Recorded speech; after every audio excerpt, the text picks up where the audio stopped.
recorded divisions. Orders of the day. Resuming the debate on the motion for an address in reply to the speech from the throne. Recognize the opposition, the leader of the official opposition.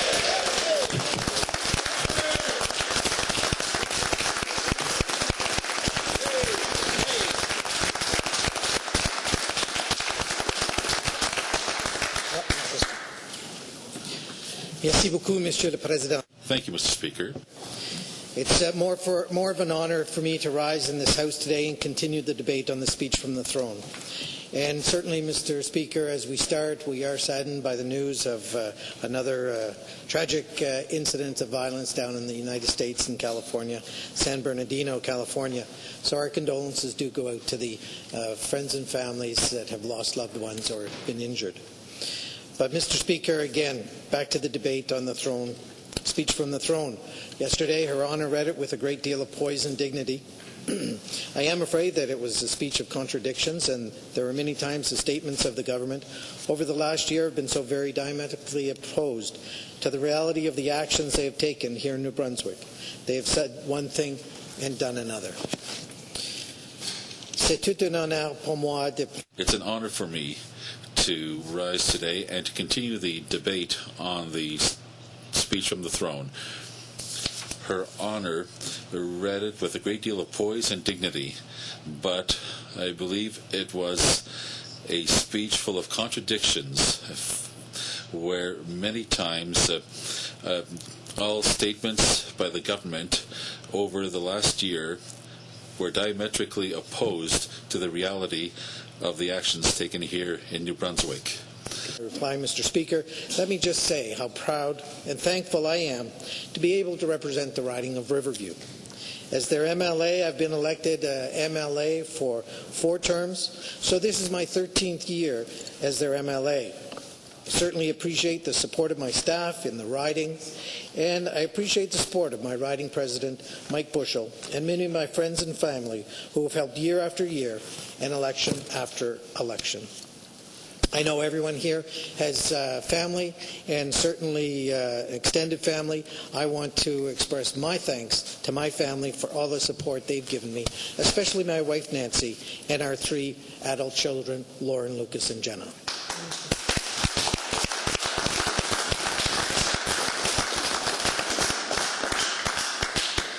Mr. Speaker, I am also very honoured to serve as opposition leader here in the legislature and represent the many members of the PC party as their interim leader. Je suis également très fier de servir en tant. I am also quite proud to serve as the opposition leader in the legislature and to represent the numerous MLAs of the PC party as interim acting leader. Opposition office and PCNB have made the job much easier. I want to thank them from the bottom of my heart, each and every one of them, as well as all the volunteers that serve as riding presidents and on the riding board of director. They certainly help the MLAs who help the people of the province, and I know both sides can join together in thanking the people that volunteer for us.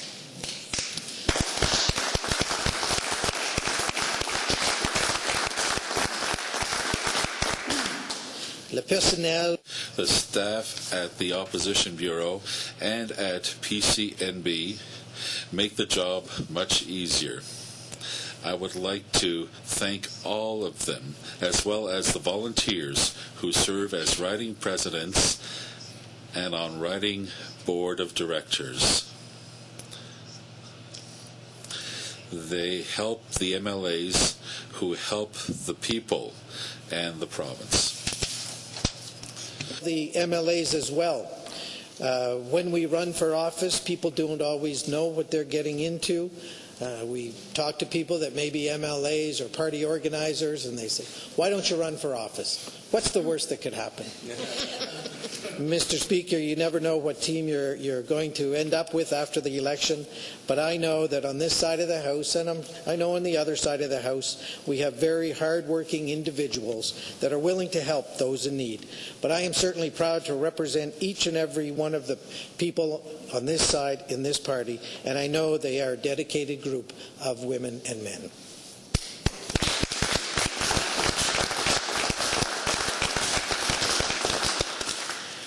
especially want to say thank you and welcome to the new member from the riding of Carleton.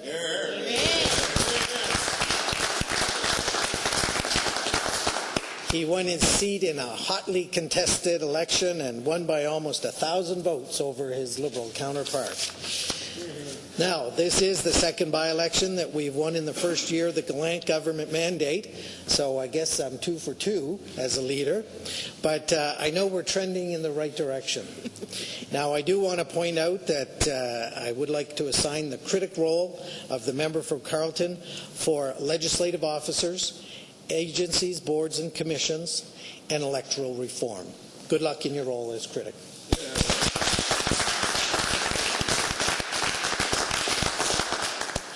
But I do want to thank all those that put their name on the ballot in the by-election.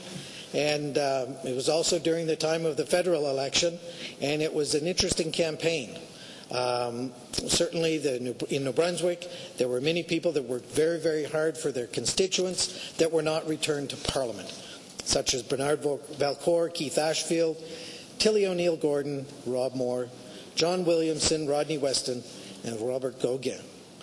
But certainly the expectation of the new government is very, very high, and I wish the new group of MPs here in the province of New Brunswick, the 10 Liberal MPs, good luck as they endeavour to help the people in the province of New Brunswick. I've met a number of them, and again, I'm sure they're very, very willing to help the people of New Brunswick when they need it.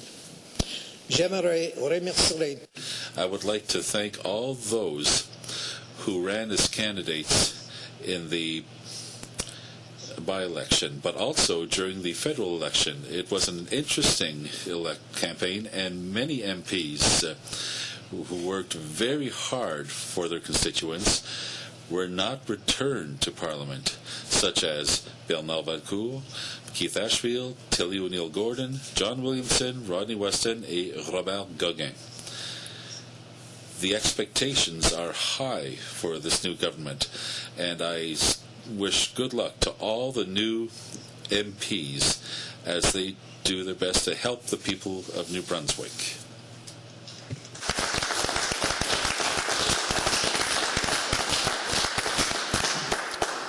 As I mentioned, the expectation of the new government is high, and the Premier sent his wish list to all the parties, even if some were a little late getting theirs.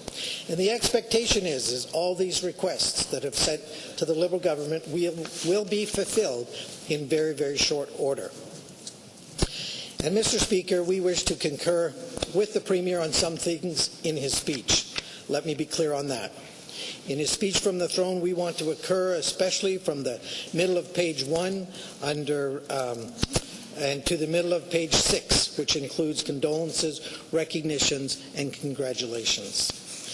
We, too, take pride in the accomplishments of New Brunswickers, and it certainly warms our heart when we see them honored by various organizations, and it certainly, again, warms our heart when we see their dreams fulfilled in competition.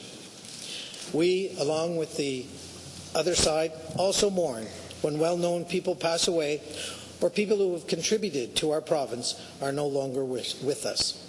One notable passing that I want to bring out is the death of the well-known surgeon, Dr. John Murphy, from Moncton. He touched many, many lives as an individual and as a professional, even within our family. My condolences go out to his family and his friends. On a personal note, I do want to acknowledge the passing of 2 people in my family. Nancy's father, my father-in-law, Glenn Cowan, passed away this summer at age 89. Glenn was an engineer and a businessman who built many, many schools and hospitals in this province in his day. Also, my sister-in-law, Sue Cowan, a well-known teacher and coach from Moncton High School, was buried this past Sunday. Susan was 62. In our PC family, Alberta Progressive Conservative MLA Mamit Belhar was struck and killed while trying to help another motorist. From all accounts, Mr. Speaker, Mr. Belhar died as he lived, helping another.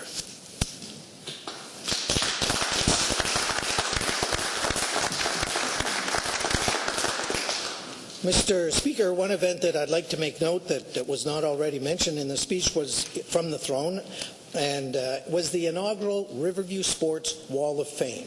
It was just held recently, and the class of 2015 included Maurice Melcy Dowling, John Hunt Esterbrooks, both golfers and builders in the golf community, Garrett McFadden, well known as the Ironman competitor, and Joyce Doothright Slip, who's a well-known Hall of Famer here in the province of New Brunswick.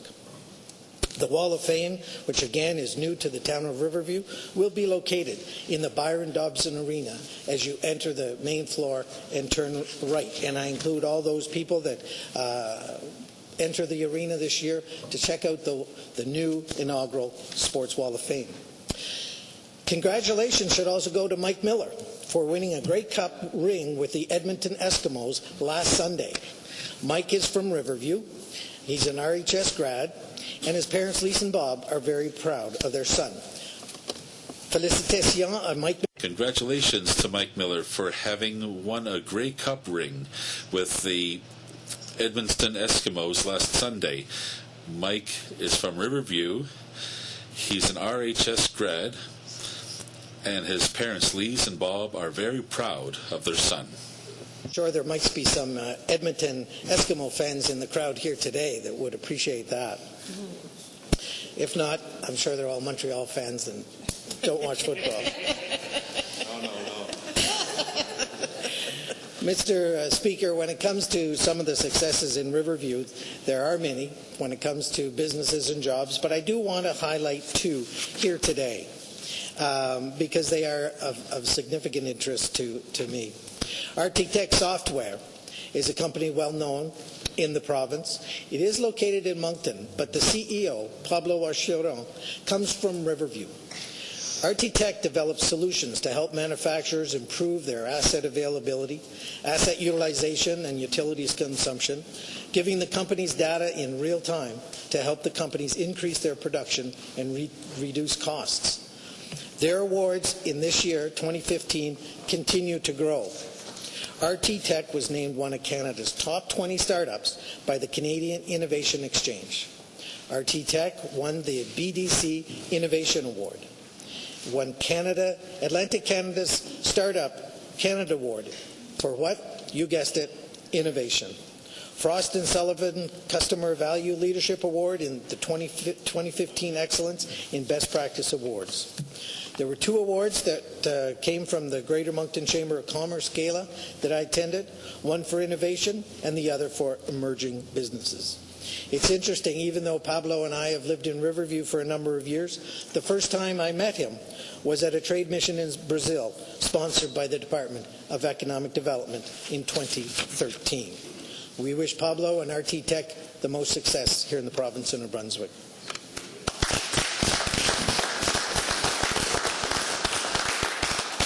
Another company from Riverview that has seen some success and gained some media attention over the last few months is the Resourceful Redneck.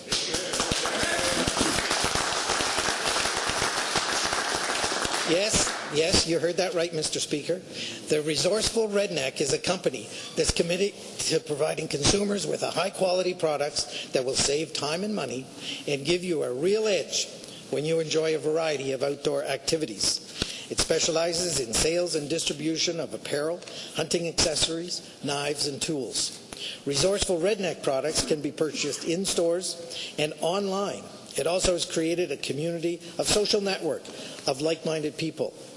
The owners, Mike Holland, is from Riverview. He's a former EA to Minister Sue Stoltz. And Stern Gunderson of McKeed's Mill, they are business partners, who appeared on Dragon's Den last Wednesday night and were offered $50,000 for a 10% stake in their company. Now, since then, they've entered into a sponsorship agreement with Trigger Effect, an outdoor documentary show that reaches over 1 million viewers weekly. They are proud New Brunswickers, Mr. Speaker, and we're proud of them too. With an entrepreneurial instinct, we want to congratulate them both and wish them the best of luck.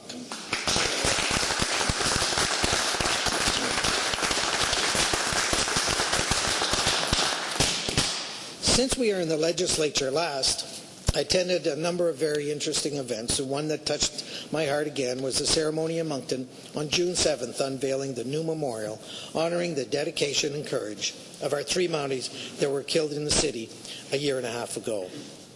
I also had the privilege of attending the Dialogue New Brunswick Awards. Jocelyn Ouellette from Bathurst Youth Centre, the late Frederick Arsenault, and Frederick Bairstow were honored. J'ai eu le privilège d'assurer au Prix Dialogue New Brunswick. Jocelyn Ouellette, de Centre de Jeunes de Bathurst, Frederick. I had the chance to go to the Dialogue NB prizes, and the recipients were Josh Ouellette of the Bathurst Youth Centre and the late Frederick J. Arsenault and Fred Bairstow, who were also honored. Since we were last together, I was very happy when I saw that Queen Elizabeth II became the longest-serving monarch in history. And Mr. Speaker, we did a release on that, and also the Deputy Premier did a release from the Liberal side as well. Terrorist attacks in Paris horrified the world and reminded us of cruel reality of the times we live in. And I would encourage everyone who wishes to sign the Book of Condolences, as I did, here in the Legislature. Certainly speak to the commissioners, and they will direct you to that. And of course, our thoughts and prayers go out to all the Parisians, especially the ones who lost friends and loved ones or who were wounded in that tragic events. I mentioned the Carleton by-election before. And then 2 weeks after the Progressive Conservative victory in Carleton, the federal election occurred. And the results federally were not as we'd hoped for, but the fact is that we have a new federal government. And we have assurances due to the close bonds that the Premier Gallant has with the new MP from Beausejour, Dominic LeBlanc, and of course the new member from Papineau, Prime Minister Trudeau. And we think it's only a matter of time before the bounty of funds and favors from Ottawa begin to pour into our province. We expect that the Premier will be getting compensated for Point Lepreau cost overrun, increase in health transfers, and any day we expect to hear of the EI reforms that will be rolled back. These are the expectations that the Premier has given New Brunswickers, and we will watch this very, very closely to see them delivered. One concern that we do have is that with his new role as House Leader, the member from Beausejour will be very, very busy. And hopefully he won't be too busy to direct the Premier and Cabinet. One suggestion I could make is that if he wanted to call in, be put on a speakerphone, he could have direct the meetings that way. And that's one helpful suggestion here from the opposition. Will you say they're already doing that now? Oh. Of course, the federal election proved embarrassing again for New Brunswickers as the Premier continued to say one thing and do another. We all saw the Premier in the media claiming he would not campaign for the federal Liberal leader, only to turn around and do the very thing. When we saw him in pictures at Bar Carquette with the MP candidate up there, we saw him on stage with the candidate from Papineau, and we also saw him Main Streeting with the member from Beausejour and all over New Brunswick with the Liberal leader. So again, it appears as though we're welcoming one of the promises that was made in the federal election. We're seeing that we will be welcoming some of the refugees of the crisis of Syria into our province in the very near future.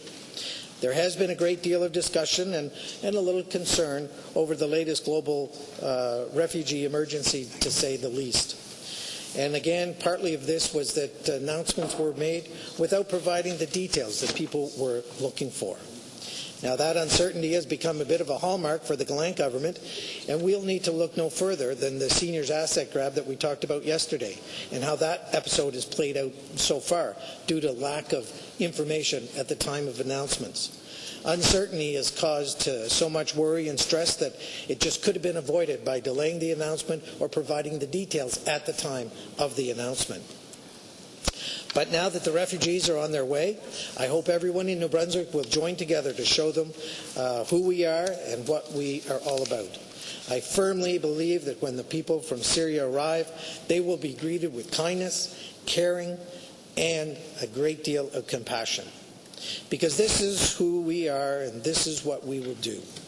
I should mention my home church is welcoming a family from the Congo, the Republic of Congo, on December 10th. And many people are very, very excited about that new opportunity to help new people coming to the province of New Brunswick.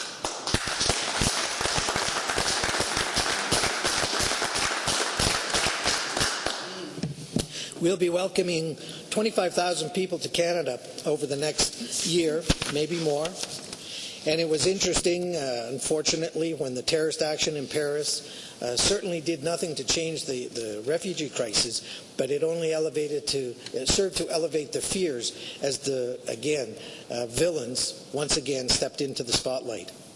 It's ironic to note the latest information from the new government is that they are unable to fulfill their promise of bringing 25 refugees into Canada by year's end. And on a move that, again, makes sense, they're changing their figure to 10,000, which was the identical figure that was promised by the previous administration anyways. But I found it unfortunate as we look at this situation that words like racist and prejudice were used to describe people who had expressed the least bit of concern, and people who are caring but cautious. These folks, there was never a question of whether we would help or not. Of course we will help. That's without a question.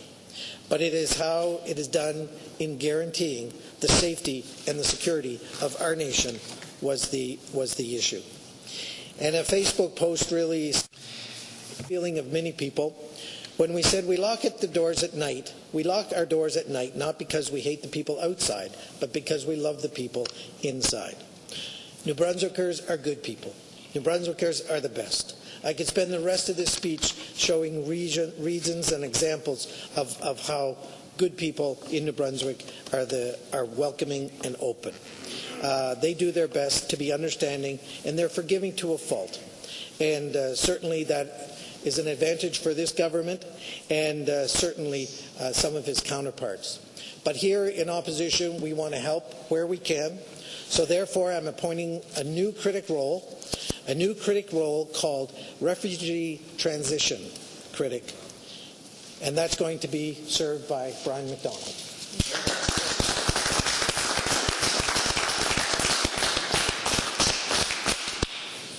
We're now into the second year of the Gallant government, and we're still hearing some rhetoric. We heard it in the throne speech, as we've heard all through the first year, about financial challenges faced by our province and the tough decisions that have to be made. And Mr. Speaker, we don't have a lot of confidence in the government's abilities to make good choices.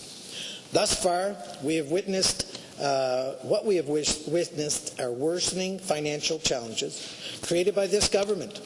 There are $3 billion in election promises that they are stubbornly refusing to reduce or eliminate. We have continuing evidence of poor choices made without thinking them through, such as the infamous seniors asset grab, the cuts to teachers before the education plan is ready, and the wholesale elimination of government services to rural New Brunswick. New Brunswickers, before the strategic program review is complete, are seeing cuts right across the board in rural New Brunswick. And it was interesting to see that the member who seconded the motion seemed to be talking to the Premier as he stood up for rural New Brunswick. And Mr. Speaker, I hope that the member who seconded the speech from the throne stands with us as we put a motion here on the floor to try to protect rural New Brunswick into the future.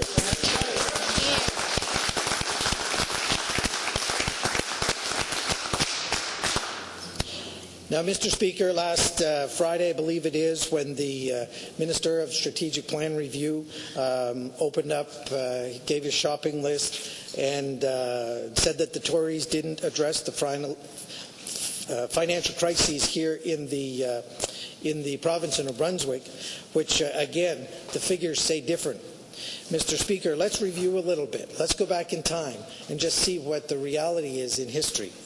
In 2010, when the Tories took over government and were elected to power, they inherited a $1 billion deficit. A $1 billion deficit that had been brought about by the Liberal government's mismanagement. And if you look to see how the trends are and the numbers are occurring, we brought that down to 158 million, and it's dropping through wise yet difficult decisions. And the former Minister of Finance, who never had his books qualified by the Auditor General, has some numbers that he'll be talking about in the future to explain that.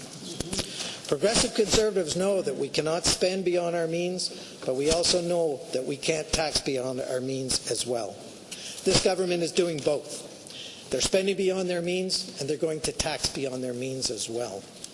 Glenn government inherited a deficit that was vanishing, a budget that was on target for balance in 2017.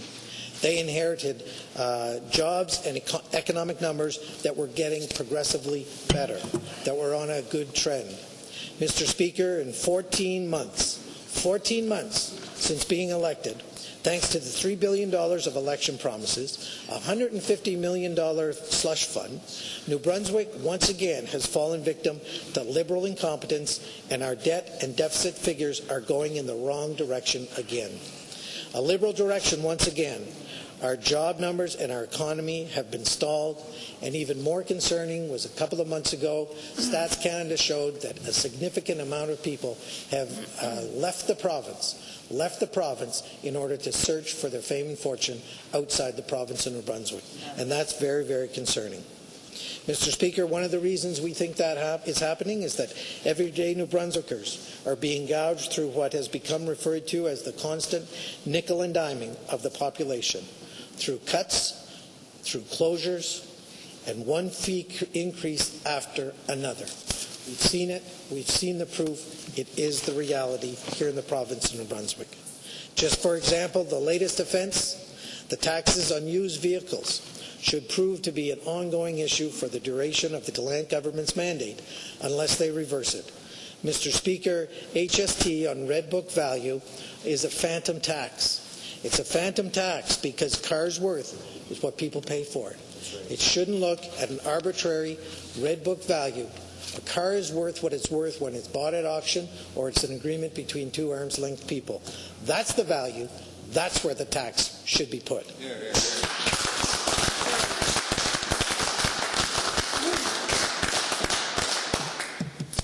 Mr. Speaker, and again, the government is leaning upon those who can afford it the least when it comes to an HST increase. And we feel it's coming. It's been alluded to. The trial balloon's been floated many times.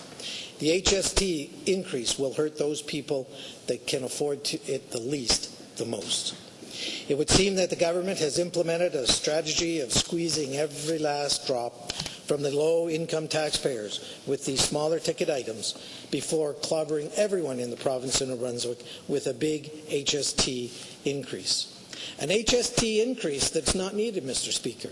When we were campaigning last time, we said that there would be no HST increase. And again, we had the numbers to back that up. If the opposition could give one piece of advice to the Premier that he was guaranteed to follow, it would be, again, stop saying one thing and doing another. This is not a legacy to be building on. The Premier who said one thing and did another, breaking promises that he made during the election, like investing in education to improve literacy test scores, then cutting teachers, NEAs, and literacy specialists. Say that he wants to be transparent and open, but he has selective memory when it comes to those election promises, because we've seen time and time again when transparency and openness is a door that's been closing by this government. One prime example of that, Mr. Speaker, that many people wouldn't be aware of, is the politicizing of the Executive Council. It's one small example of a broken promise. And this is what in big bold letters on page 34 of the Liberal platform said: ending the practice of non-competitive hiring to permanent positions in the public service.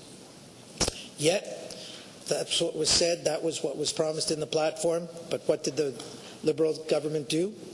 They hired the Chief of Staff from the government member's office, Carl Davies, a partisan appointee, and he's been moved over to the Executive Council as Assistant Secretary to Cabinet for Policy and Communications.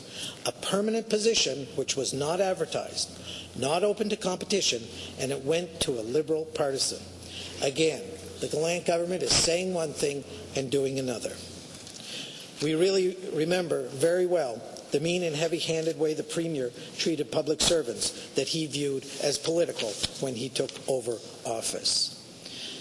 Malgré cela, Carl Davis, le chef de la cabinet, and yet the Chief of Staff from the government member's office, a partisan appointee, has been moved over to the Executive Council as Assistant Secretary to Cabinet for Policy and Communications. This is a permanent position which was not advertised, not open to competition, and went to a Liberal partisan. Again, the Gallant government is saying one thing and doing another. That a credible and effective opposition does more than just criticize, Mr. Speaker. But since the Gallant government has given us so very much to be critical of, I'm afraid that all our positive suggestions may have been overshadowed by the necessary volume of criticisms that we have leveled at the Gallant government. I think just because of that, it would be a good idea to refresh everyone's memories on just a few positive bills and motions and suggestions that we have proposed to the Gallant government during their first year in power. One, again, that worked out very well was the post-stress PTSD legislation that we hope will soon become law.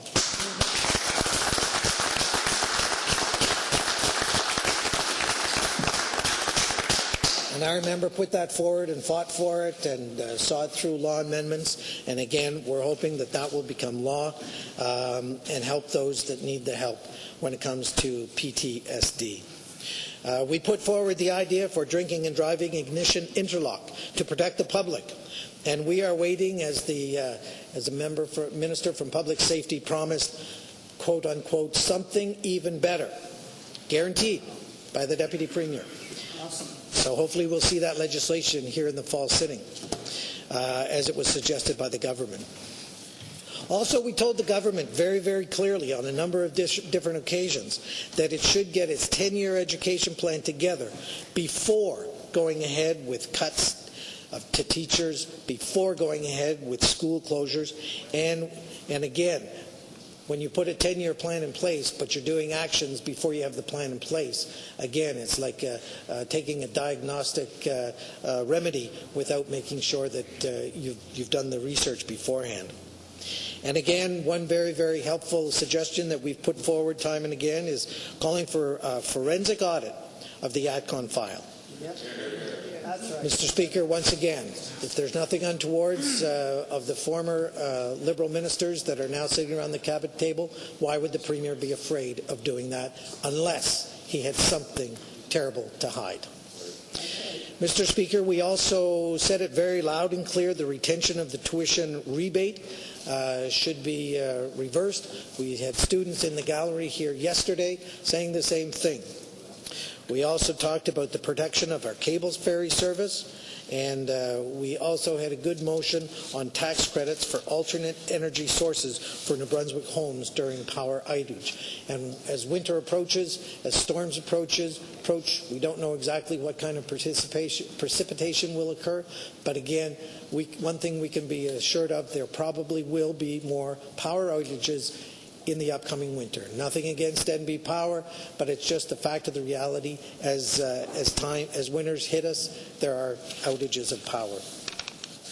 We also advised the Premier to consult with former Liberal Premiers last November because it came very, very abundantly clear that the Premier was struggling to get some traction. And, Mr. Speaker, we also have had opportunity to compliment the government on their decision to keep the forestry strategy. And, again, so we also immediately advised the government that the seniors asset grab was a terrible idea and it should be reversed. It unfortunately took so long for the Premier to realize that it was a mistake and that it should be reversed. If he'd listened to the opposition when they put that on the floor of the House, they wouldn't have had to put the seniors through so much misery over those months with the uncertainty of what was going to happen, their hard-earned money. Absolutely. And sometimes the best constructive criticism can be offered is, don't do that. It's the wrong direction to do. It's almost like telling a child that don't put your hand on the hot stove. In some instances, there's no positive alternative. But whatever they are, better alternatives, we'll press the government to employ them. There was one incident where we feel we have introduced a very good alternative to the subject of taxation of the rich's 1%. This will be a piece of legislation we're putting on the floor.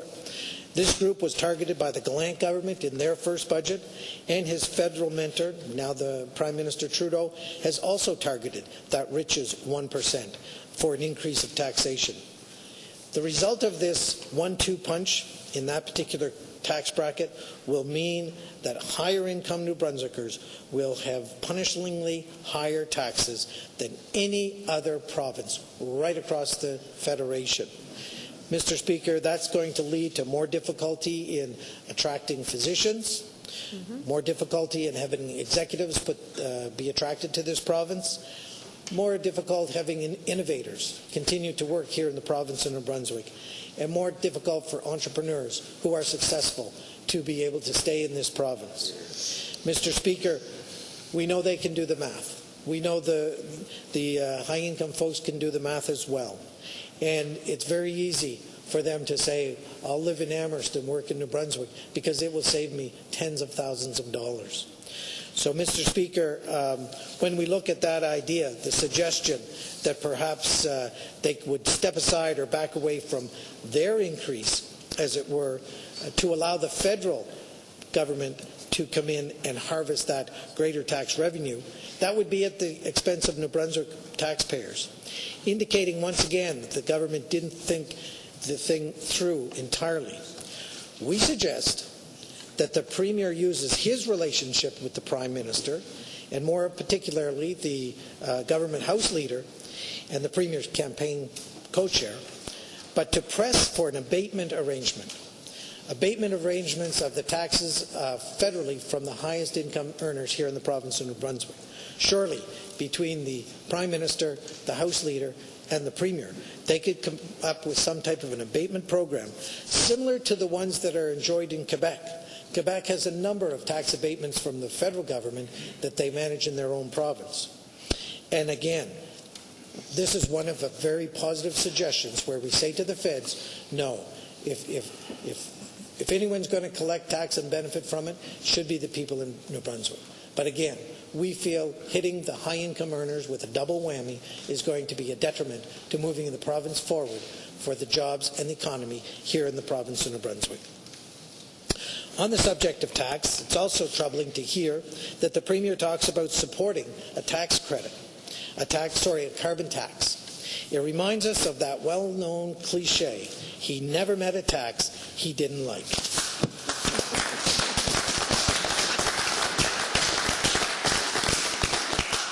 Even before anyone's had a chance to study it, even before we've had any documentation, our progressive, the Premier has gone out and said this is the path he's going down. It would certainly appear by the interviews we've seen and the words he said. Our progressive conservative opposition is on public record opposing a carbon tax on New Brunswickers. It's unnecessary and it would be considered punitive. Mr. Speaker, we are already very close to being within our 2020 emissions commitment. And this has been accomplished not by adding tax to the people, but it's accomplished by good policy choices. Closing the Grand Lake generating station took a significant amount of greenhouse gases out of the air in the province of New Brunswick because they were a coal-fired generation station using some very, very high-content sulfur coal. Point La Pro refurbishment, again, a good choice that ends up reducing the dependency on those carbon-fired generators. Mr. Speaker, the renewable energy portfolio that again is pushing more and more of the power generation to be consumed here in the province of New Brunswick to come from a green source. It has contributed to a total 31% reduction as reported in Enviro Canada, and the greatest reduction in the last number of years. So a carbon tax will do nothing more than just be another tax. Now, the Premier stated that if he brings in this new tax, it'll be revenue neutral. And there was some interesting dialogue on Twitter last night of saying, what does revenue neutral mean? And who's it revenue neutral to? So I made the comment that, well, it's revenue neutral because what the government spends in collecting the tax is what they bring in. So that's what makes it revenue neutral. But, Mr. Speaker, I would suggest it will not be revenue neutral for each individual New Brunswicker, because every New Brunswicker who has to reach deeper into the pockets when they go and gas up their car because they're paying a carbon tax. It won't be revenue neutral as a person has to reach deeper into his pocket to fill up his oil tank. And, Mr. Speaker, it won't be revenue neutral for the person who has to reach deeper into his pocket when he goes to pay his electric bill. All to satisfy the Gallant government unquenchable thirst for tax dollars from the citizens in the province of New Brunswick. Mr. Speaker, I also feel that it was constructive criticism to fight the Gallant government changes to democracy, and we'll continue to fight all of their future undemocratic actions here in the province of New Brunswick.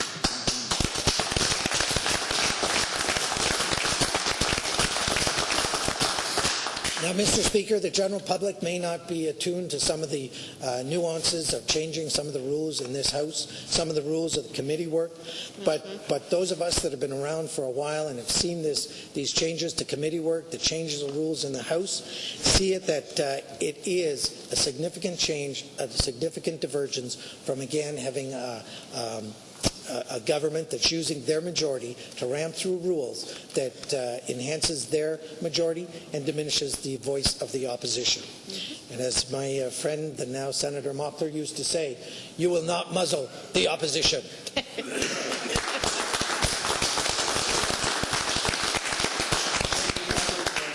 And I'll explain that a little bit more.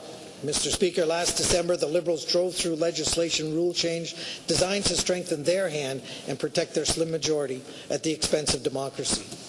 And this December, we're seeing more of the change, more of the same. Last year at this time, the Gallant government caused more business to be sent to the whole legislature to committee. This year, they made sure that those committees would not run in their favor by abusing their majority to vote strategic changes to the committee chain of command. Mr. Speaker, those changes recently made by the Liberals at Crown Corporation Committee have usurped the ability of the chairman, who's from the opposition, from compelling certain Crown corporations to make a timely completion. So again, the Liberal majority at the committee has tied the hands of the chairperson, who's from opposition, which has been the tradition, in deciding which Crown corporation they call to come under the scrutiny of the members of the Legislative Assembly. Now, in this manner, the Liberals can shield which Crown corporation they don't want to come before the Legislative Committee, the members of the committee. So they can shield Opportunities New Brunswick from coming in, which now has all the former economic development and Invest NB mandates. Or more importantly and more concerning, that newly created Service New Brunswick Crown Corporation will not be compelled to come in and explain where their savings are, if they're reinvesting those savings, or if they're real savings, or just paper savings. Won't be able to come in and look at the governance model of who's reporting to who and who's accountable to who. Mr. Speaker, those are new rules that the Liberal government brought in order to shield and decide for themselves, who have a majority in the committee and in the House, who comes in to Crown corporations and explains where the taxpayers' money is going. Mr. Speaker, that's something that may not be newsworthy, or it may not be exciting to the general public in the province of New Brunswick. But as legislators who have served on both sides of this House, that's a very, very serious assault on democracy in tying the hands of the chair of the Crown corporations. So, Mr. Speaker, while the Gallant government has had people focused on the strategic review spotlight, certainly out of sight in the shadows, they've systematically altered the checks and the balances of our democracy, as I've said. At once, strengthening their majority while protecting themselves from scrutiny, the very opposition of the open and transparent government that they promised. They promised to be open and transparent, but their actions of what they're doing at the committee work is totally opposed and totally opposite of that open and transparent promise. Here once again, the Premier has said one thing and done another. Of course, we have been chronicling the Gallant government's disappointments in 100-day increments. And most recently, we presented the 400 days of disappointment. Now, if you missed it, I'm not sure if you can find it on Netflix. You can find other shows that are very similar to this. But if you missed the last installment of the Days of Disappointment, here they are. Number 31, more conflict with the Auditor General. This time over the 2014 financial statements. The Auditor General has not signed off on the books as the Liberals have presented them. Now, Mr. Speaker, what that means is that the financial numbers put forward by the Gallant government will not be signed off by the AG. That means there's a dispute between the numbers they're putting out to the public and what the accountants feel are the real numbers. Now, this is not the first time that the Auditor General has found herself in disagreement with the government. There's still the legal matter regarding the Minister of Strategic Review and the signing away of the credit status of the New Brunswick taxpayers, a.k.a. that's the ATCON file, if people are not aware of what I'm talking about there. 32, increase in motor vehicle fees, another broken promise. 33, fighting the will of the people in court over schools, over courthouses, and over Service NB. And most of those, you know where they're found, Mr. Speaker? Rural New Brunswick. Number 34, cutting 100 hospital beds in the Vitality Health Network. Number 35, no conflict of interest commissioner in place. And Mr. Speaker, after 5 months, there's a process in place and there's no conflict of interest commissioner. Number 36, secret 2-year extension of the Access to Information and Privacy Commissioner's term.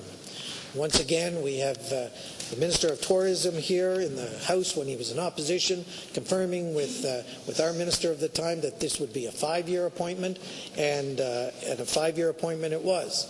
And then late last December, Mr. Speaker, the government went forward with a secret 2-year extension of the Access to Information and Privacy Commissioner's term. Number 37, all 5 resource-related opportunities delayed, deferred, a little bit off the rails. Number 38, used vehicle tax grab, Red Book issue, as I've mentioned before. 39, fell short of the 5,000 jobs promise. 40, an Atconian-type shipyard $1.5 million cash handout.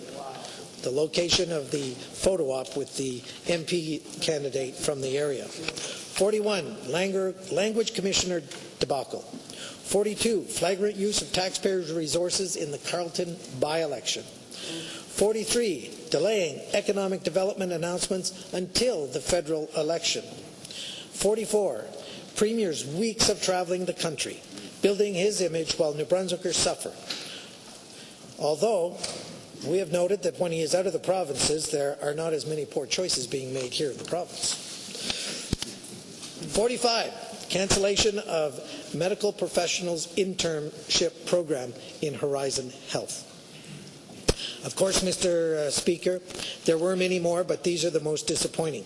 And I have no doubt, sadly, that the list will continue to grow, and you can stay tuned for the next installment, which will be 500 days of disappointment.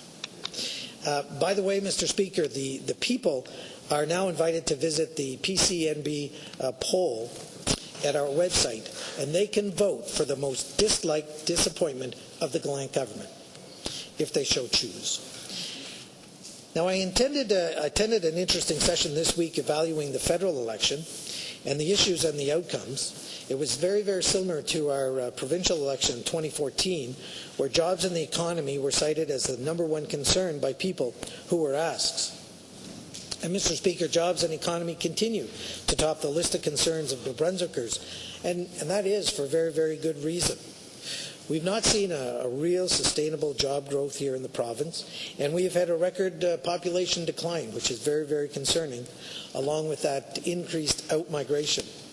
New Brunswickers are forced to look elsewhere for their future.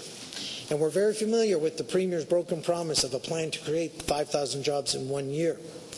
And that mantra of changing from creating jobs to creating conditions to let jobs be created by someone else. And yet they still take credit for the jobs that are created by someone else. But the conditions that the government is creating do not lead to job creation. In fact, quite the contrary, Mr. Speaker. The conditions that the government is creating is leading to this job and individual out-migration. They've increased property taxes on business, the most punishing income taxes in the nation, large increases in the workmen's compensation premium. That all combines to make New Brunswick harder and harder and harder for businesses to make a profit. Harder and harder and less attractive to those companies, investors who want to create jobs here in the province of New Brunswick. Now, add that to the perception that New Brunswick is not open to resource development. It's a real concern for us. So once again, we have a great shining example of the Premier saying one thing and doing another.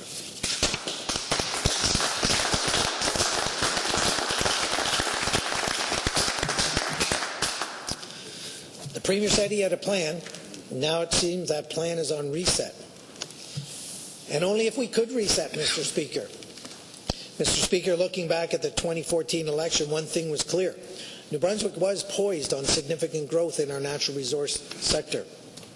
Multiple companies were exploring in the province, developing natural gas with multi-million dollar investments being made. The Energy East pipeline, the related export terminal representing over 2,000 jobs, was building towards its NEB hearing with support from right across the country. The Sisson Mine project was preparing for a start of construction the spring of 2015, and the St. John Fertilizer Plant project had leased land for its construction site. Now, the largest project of them all was the conversion of the Canaport LNG terminal. It was well into its permitting process that's setting the stage for massive investments in the jobs here in the province. So over $8 billion of investments was expected to come from these projects, along with thousands and thousands of well-paying jobs. And Mr. Speaker, most importantly, these projects were real. They were moving forward. Permits were being issued. Dollars were being invested. People were being employed. Plans were being drawn up. And work had commenced on a number of the sites. Now, that's all documented.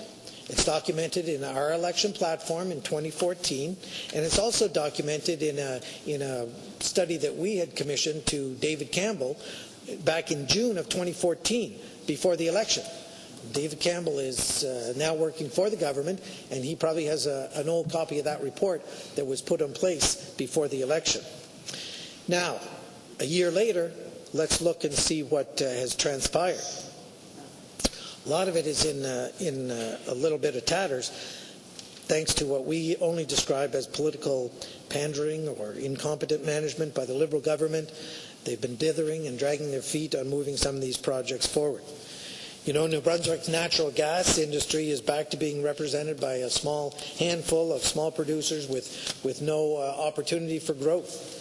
Swin Canada and Corridor Resources have abandoned a once very promising plan for New Brunswick, and they have diverted their resources to other, more welcoming jurisdictions. I feel we may have missed a significant opportunity in the natural gas development here because of the policy decisions that this Gallant government has made. And Mr. Speaker, that's not conjecture. That's based on information where Swin Resource was going to invest in drill test wells here in the province of New Brunswick. Now those plans have all been thrown out because of policy decisions that this government has made. Now the natural gas industry is basically an ongoing public relations exercise that this government calls the Hydraulic Fracturing Commission. Mr. Speaker, that is a political rather than a scientific exercise, which has been, again, under suspicion sometimes with well-connected communication firms, with untendered work, which of course breaks the ground rules that they set themselves. And again, that once again highlights the Gallant's ability for saying one thing and doing another. The Gallant government moratorium has left New Brunswick with high natural gas prices in the winter months, which is stifling investments and forcing New Brunswick residents and businesses to pay high energy costs, much higher than anywhere in North America, actually. And we may have missed the opportunity, which is the worst thing of all. As companies like Swin are investing elsewhere, pipelines are being built to relieve the bottleneck between the supply and demand into the United States and into the New England states. These high natural gas prices have left multi-million-dollar potash fertilizer plant in flux. And Mr. Speaker, there's also been an issue with the potash mine in Sussex, where they have geared up to be taking natural gas from Corridor Resources at the wellhead. And Mr. Speaker, everyone knows that every year the production from a well diminishes. And without additional stimulation of that well to bring more gas molecules to the surface, because of the moratorium, Mr. Speaker, that potash mine may have to look for other carbon-based products to burn in order to run their plant. Things which will actually increase the greenhouse gas emissions, like bunker C, which again is one of the dirtiest fuels to burn. Mr. Speaker, talking about the fertilizer plant in St. John, there has been they've had to exercise an additional 2-year option on the land on which they were considering building the fertilizer plant. And the company stated this past spring that the price of natural gas in New Brunswick is in fact, quote unquote, a big problem. In fact, they have been forced to delay the project for those 2 years while they're trying to deal with the problem of high natural gas, a problem that clearly could be resolved with increased domestic production. The lack of leadership on the natural resource files exhibited by the Liberal government extends to the Energy East project, a project that's been delayed by 2 years, pushing the construction phase out to at least 2018. And again, the cause of these delays can be attributed to a deterioration of support from the rest of Canada, in particularly Ontario and Quebec. Now, it's interesting, Mr. Speaker, when you note that this happens to coincide with the Premier readily agreeing with demands from these provinces last fall. Despite not understanding exactly what the demands actually meant, the newly minted Premier from NB proudly proclaimed that his fellow Liberal Premiers' demands of reasonable, only to discover after the Premier of Alberta had to step in, clean up the mess, and explain that they weren't reasonable and they were actually could be a detriment to the project. That the demands would actually put the project at risk. And again, this inexperience, coupled with the inability to bring fellow premiers on side with the project, has led to Ontario commencing their own environmental impact study in addition to the National Energy Board's process. And again, Quebec questioning the economic viability of the entire project, again, is a concern when the Premier of the province of New Brunswick agreed that their demands were reasonable, and this has resulted in some very, very difficult questions being raised. So even when it comes to projects within the project, the Liberal government seems to have a problem. When we look at the Sisson Mine project, which was to commence construction in the spring of 2015, and we had the Minister of Environment going out today trying to do a bit of damage control, saying that no, it's going to go ahead. Well, again, Mr. Speaker, the province has had multiple issues pertaining to the archaeological artifacts found on the site. And it would be interesting if the minister could tell us how they intend to resolve the matter. Now, we found out in the first quarter financial report that was released by the Department of Tourism, Culture and Heritage that they were looking at a budget over-expenditure of $2.4 million. Now, it just so happens that archaeological services fall under that particular department. So one would hope that the province hasn't created so many delays with the Sisson Mine project that the proponent has asked that the province pay for these services. which in the past, they've always been covered by the company doing the work. And so you see, Mr. Speaker, the government moving in and paying for these services is setting a very, very dangerous precedent. And that precedent would be that the government would be doing work that should be been done by the proponents. So we hope that this isn't a make-up call in order to, because the province has again delayed or pushed back that project.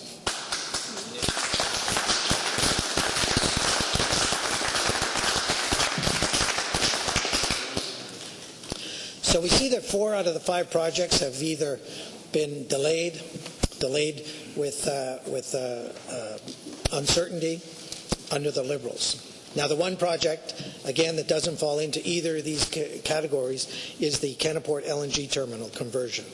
And that, as a result of there being really no role of the government during the permitting stage that we're currently involved in. And I remember touring the site and seeing where the new construction would take place. So when you look at the only concrete action the Premier has taken on jobs, other than trying to take credit for the Irving retrofit down in St. John, was the big PR exercise in announcing 1,000 jobs in Moncton.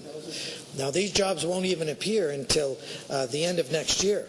And the whole 1,000 won't be fulfilled for 5 years, according to this initial plan. Now, bear in mind that the company expected to do these jobs had been dealing with InvestNB and had already gone forward with 2 different options on having a payroll rebate in order to create jobs in the province of New Brunswick.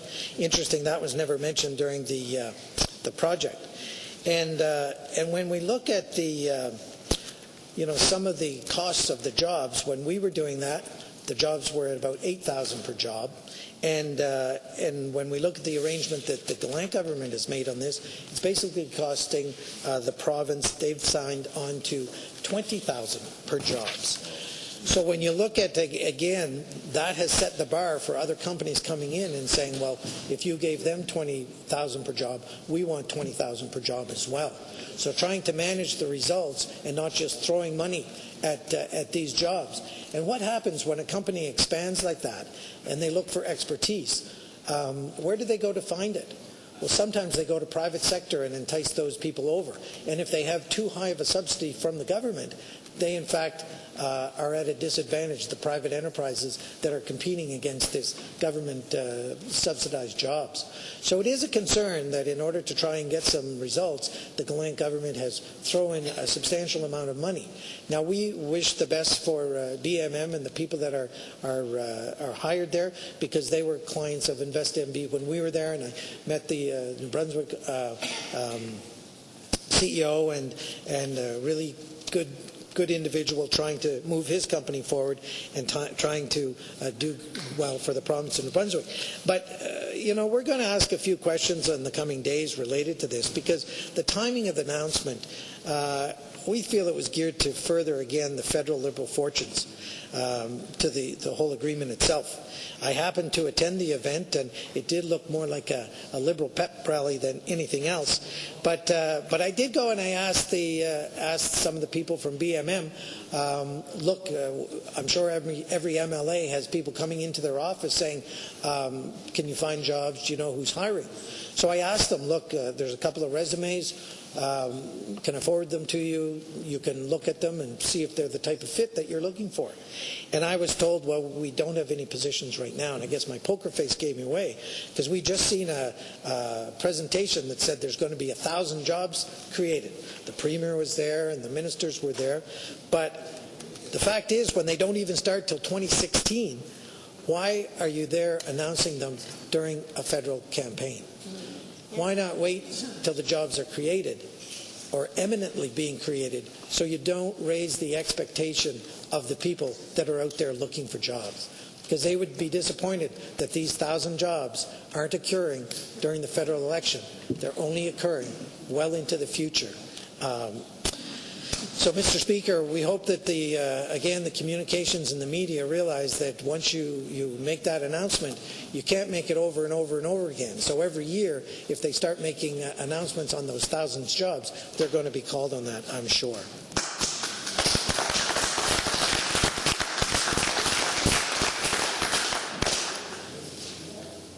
Mr. Speaker, another thing that we'll be talking about would continue to be a frequent topic of conversation inside and outside the legislature, in the coffee shops and the hockey rinks, is the ATCON file.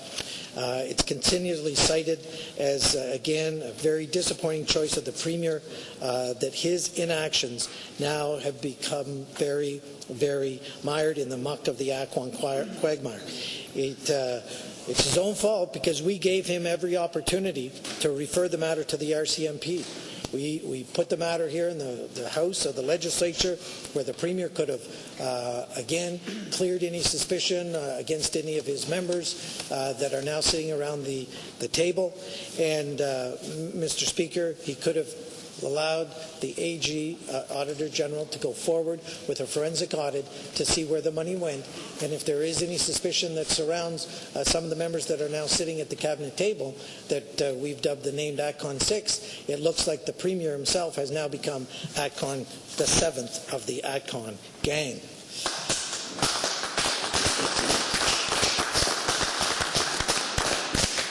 Mr. Speaker, another topic, the Commissioner's mess. The Commissioner's mess of this government created for itself, and it still hasn't resolved, boggles the mind of many, many people. We're now into December, and a 64-year-old Commissioner, Wayne Grant, is still stationed outdoors, still without his previous hours. The Premier, the Minister of Energy, and the DTI Minister are letting this situation go, and it flies in the face of fairness and compassion. If we understood the minister yesterday in QP, he said he won't get involved because it's an HR issue. But, Mr. Speaker, he was already involved well before it came to light. Every day, New Brunswickers are amazed at the amount of travel the Premier is doing with their tax dollars, crisscrossing the nation and the globe in a vain attempt to elevate his own profile while avoiding the issues right here at home. Les gens de Nouveau-Brunswick sont renversés. The people of New Brunswick are surprised to see the amount of travel the Premier has been doing on their tax dollars, going to from one part of the country or the globe to another in an attempt to elevate his profile and avoiding problems here at home. His expenses in the weeks to come. Sadly, the taxpayers, again, if history repeats itself, we'll probably get some vague or elusive answers. The Premier can expect some questions about his expenses in the weeks to come. Sadly, the taxpayers cannot expect any answers if history teaches us anything. Teaches us that we can expect another year of an intense spin from the Gallant government and even more committees, commissions, panels, studies, and symposiums. Yet more paralysis by analysis in a province that needs action, needs actions today on moving the province forward and not cutting it to the bone. L'histoire nous également.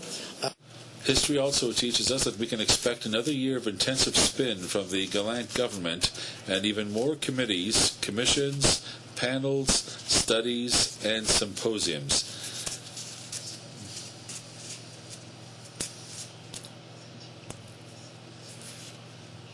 Yet more paralysis by analysis in a province that needs action. Is in intensive care. Our government is in intensive spin. The government says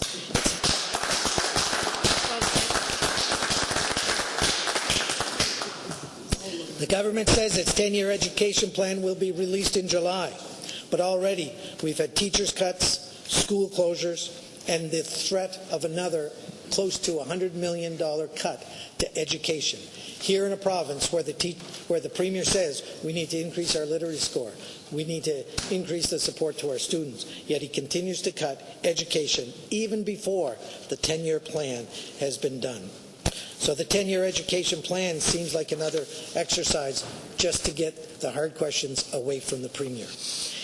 Even as this plan is supposedly being developed, the Strategic Review Minister has floated yet another, more teachers cut, as an option being considered by the Gallant government. Their words, their actions are not lining up at all. The Strategic Program Review Minister is telling New Brunswickers that he's looking out for their best interest. Well, Mr. Speaker, that may be the first time ever. If we needed one ultimate and one insulting example of saying one thing and doing another, it would be this. Particularly having the minister claiming to be looking out for the taxpayer, the very person whose names appear on the ADCON document, signed and giving away $50 million to a company with Liberal partisan connections, even after repeated warnings from the top bureaucrats not to sign the deal. This same signature is on the documents giving the Bank of Nova Scotia first dibs on assets from ADCON, taking the people of New Brunswick out of their rightful place in line, first in line, in front of the bank. This minister put Bank of Nova Scotia in front of the taxpayers of the province of New Brunswick. It was done to benefit only the same company with Liberal partisan connections. So far, the Bank of Nova Scotia has recovered $89 million from ADCON, while the people of the province of New Brunswick have received pennies on their dollars. Now the same person is leading the charge to raise taxes, cut services, while taking more away and giving less in return. All the while saying the Gallant government is doing what's good for the province of New Brunswick. Well, Mr. Speaker, I won't buy that, and neither will the people in the province of New Brunswick.